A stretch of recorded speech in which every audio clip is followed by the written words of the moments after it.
You ever have a moment when your whole life just pivots sand, deep down, that everything before was one kind of living and everything after is going to be another? Yeah, that happened to me, Claire Morgan, somewhere over Nebraska, 32 minutes into a night flight from Denver to New York. And let me tell you, it wasn't when I lost my mother last week or 5 years back when I became a single mom, no. The shift came with the soft hiss of a stranger's voice and the kind of chill you can't shake off with any jacket. I was in seat 22B, hauling a suitcase of grief home from the funeral, with my little girl, Sophie, curled up and dreaming, cheek pressed against my arm. The man next to Mahudi, broad shoulders, that weirdly calm, ready for anything vibe hadn't said a word. I figured he was just another traveler, all closed off and minding his own. I was good with that. These days, I'm used to doing things alone. But then, a couple rows back, some guy decided it was his night to be a creep. His voice slid over the seats like oil. Bet you'd be warmer without that jacket. Why don't you take it off, sweetheart? I froze. You know that feeling when you realize you're not safe? Yeah. I didn't turn, didn't say anything until his hand brushed the back of my seat, fingers inching too close. I sat up, my heart stuttering, and just said, "Please don't touch me," as steady as I could. Everything went quiet, then a snort of laughter from behind, and that's when my seatmate moved. He didn't make a show, just unbuckled, stood up smooth and silent, like somebody who's learned not to hesitate. He planted himself slightly in front of me, blocking the guy's view, not dramatic, not threatening, just ready.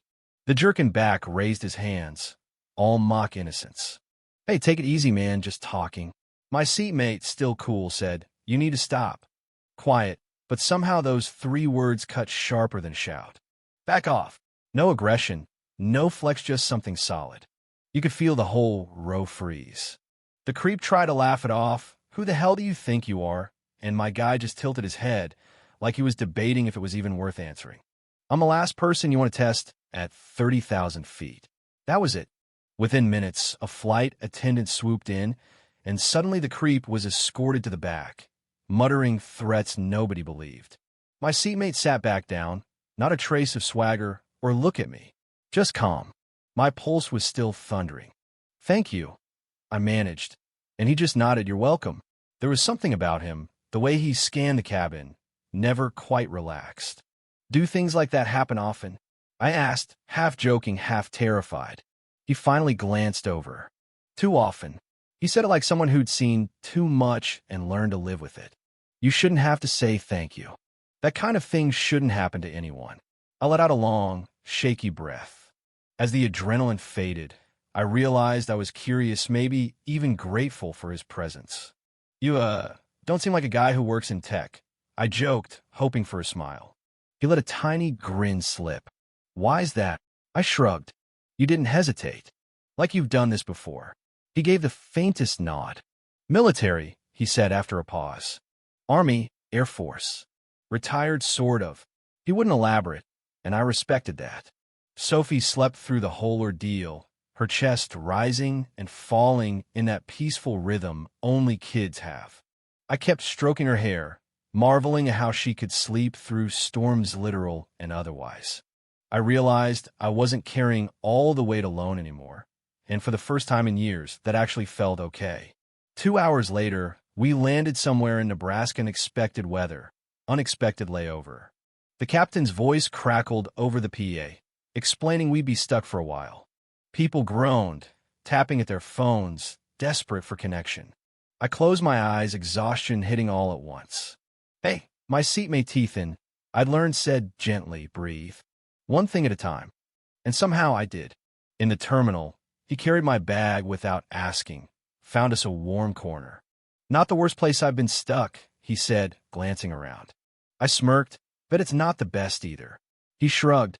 "At least no one's shooting at us." I gave him a look. "That a joke?" "Not really." A staffer came over with hotel vouchers, prioritizing families. "She's with me," Ethan said before I could protest. I shot him a look, just shrugged. "You're not dragging a 5-year-old through more paperwork tonight." I didn't argue. We got a cheap motel room, 2 beds, thin walls but warm. I tucked Sophie in and stood awkwardly, unsure if I was supposed to make conversation. Ethan sat on the edge of his bed, said quietly, "I can take the floor." I shook my head. "You've done enough." For a while, we just sat in silence, the lamp between us casting golden light. "Do you always step in like that?" I asked. He thought. "No, only when I know what silence can cost." I didn't ask for details. Something in his eyes said the story was long and hard. He broke the silence. Her name was Marissa, interpreter in Afghanistan. Smart, braver than most of the guys I served with. There was a threat. I waited for confirmation, wanted to follow protocol.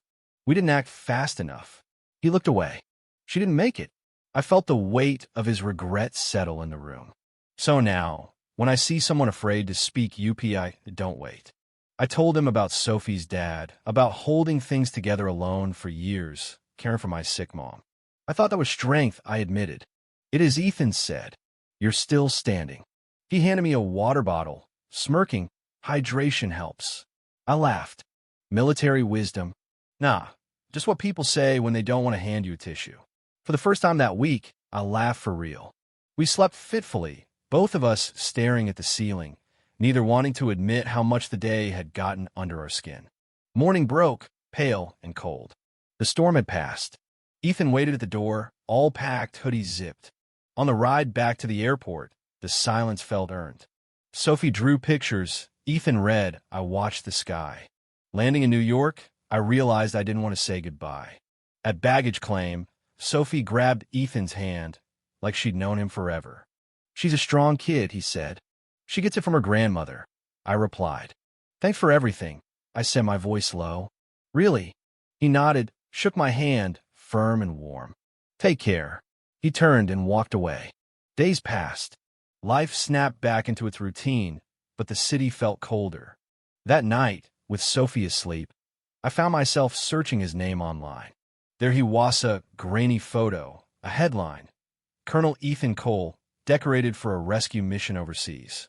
No fanfare, no details, just a man who'd stepped up, again and again. The next morning, my doorbell rang. Ethan, standing there, holding Sophie's forgotten drawing, 3 stick figures holding hands. "Your address was on the luggage tag," he said, sheepish. "Come in," I said, and just like that, something shifted. Sophie ran to him, grinning, and he knelt to hug her. For the first time, the apartment felt full, like something real was beginning. But then there's always a twist, right? A knock at the door. A man in a suit, badge on his belt.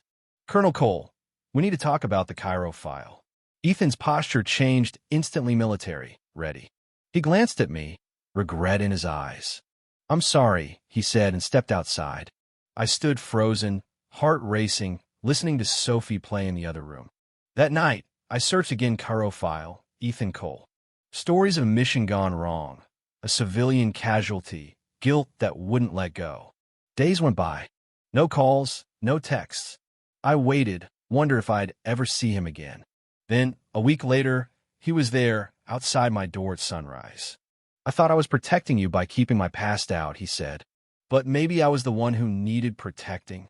He told me the truth about Cairo, about a decision he couldn't undo.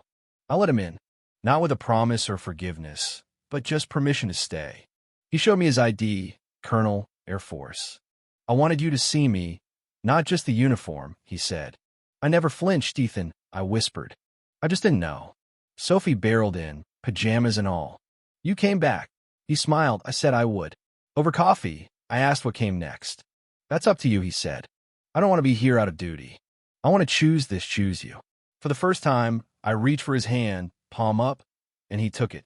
A year later, Sophie graduated kindergarten. Ethan stood in the back, not hiding, just there.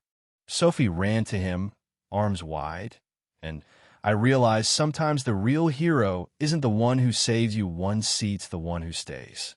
So, tell me, how would you do? Is it better to chase safety or take a chance on someone with a complicated past? Have you ever trusted a stranger and found family instead?